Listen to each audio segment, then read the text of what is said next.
সম্মানিত দর্শক, আসসালামু আলাইকুম। আজকে আমি দেখাবো আপনারা কিভাবে ফটো ডিজাইন করবেন। তো ফটো ডিজাইন করার জন্য আপনাদের প্রথমে যে কাজটি করতে হবে, ক্যাপকাট অ্যাপসটি আপনাদের মোবাইলে আপনারা ইনস্টল দিয়ে নেবেন। আমার ইনস্টল দেওয়া আছে।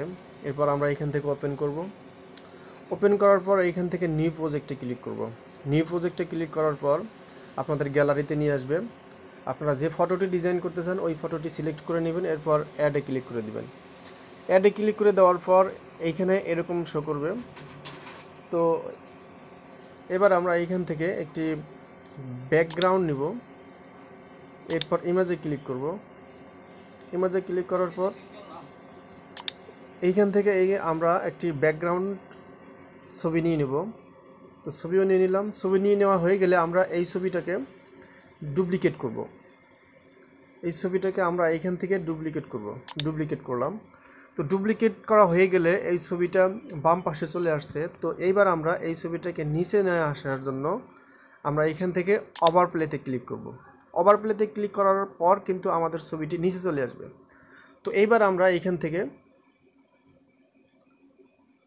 এই দুটো ছবিকেই আমরা রিমুভ বিজি দিয়ে ব্যাকগ্রাউন্ডটা রিমুভ করে নেব। তো রিমুভ হয়ে গেছে। তো এবার আমরা উপরেরটা রিমুভ করে নিব।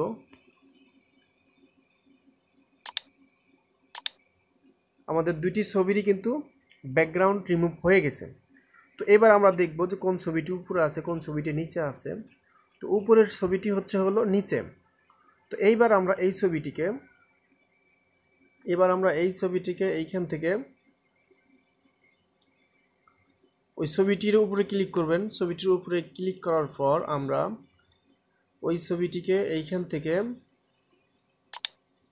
ট্রান্সফরমারে ক্লিক করে এই ছবিটিকে প্রথমে আমরা মিরর অপশন করে ক্লিক করব। মিরর করে দিব। মিরর করে দেওয়ার পর আমরা এখানে আবার ব্যাকে চলে আসব। ব্যাকে চলে আসার পর আমরা এইখান থেকে মার্কসে ক্লিক করব। তো মার্কসে ক্লিক করার পর এইখানে এই হরিজেন্টাল অপশনে ক্লিক করবেন। হরিজেন্টাল অপশনে ক্লিক করার পর আপনারা এইখান থেকে আস্তে আস্তে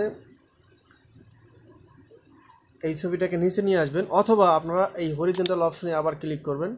ক্লিক করার পর আস্তে এরকমভাবে এইটা ডানের দিকে ক্লিক করবেন। ডানের দিকে ক্লিক করলে এই ছবিটা আপনার আস্তে আস্তে নিচের দিকে চলে আসবে। এরকমভাবে আপনাদের যতটুকু প্রয়োজন সাইজ করে নেওয়ার প্রয়োজন আপনারা সাইজ করে নেবেন। তো সাইজ করে নেওয়া হয়ে গেলে এবার আমরা এইখান থেকে রোটেট অপশনে ক্লিক করব। তো রোটেট অপশনে ক্লিক করার পর আপনারা যদি চান যে এইখান থেকে আপনাদের এই ছবিগুলো যতটুকু প্রয়োজন যেরকম ইচ্ছা সেরকমভাবে কাস্টমাইজ করে নিতে পারবেন। এরপর এই ফেদার অপশনে ক্লিক করবেন। তো এই ফেদার অপশনে ক্লিক করার পর এই যে এখানে দেখতে পাচ্ছেন একটা অ্যারো মার্ক, এটাকে আপনারা এই ডানের দিকে ক্লিক করে দিবেন। দেখছেন, ডানের দিকে ক্লিক করে দিবেন। তো ডানের দিকে আমি ক্লিক করে দিলাম। তো এবার আমরা আবার পজিশন অপশনে ক্লিক করব। পজিশন অপশনে ক্লিক করার পর এটাকে আমরা বাম সাইডের দিয়ে এবার আমরা এটাকে একটু উপরের দিকে নিয়ে নেব, যেহেতু এটা বেশি হয়ে গেছে।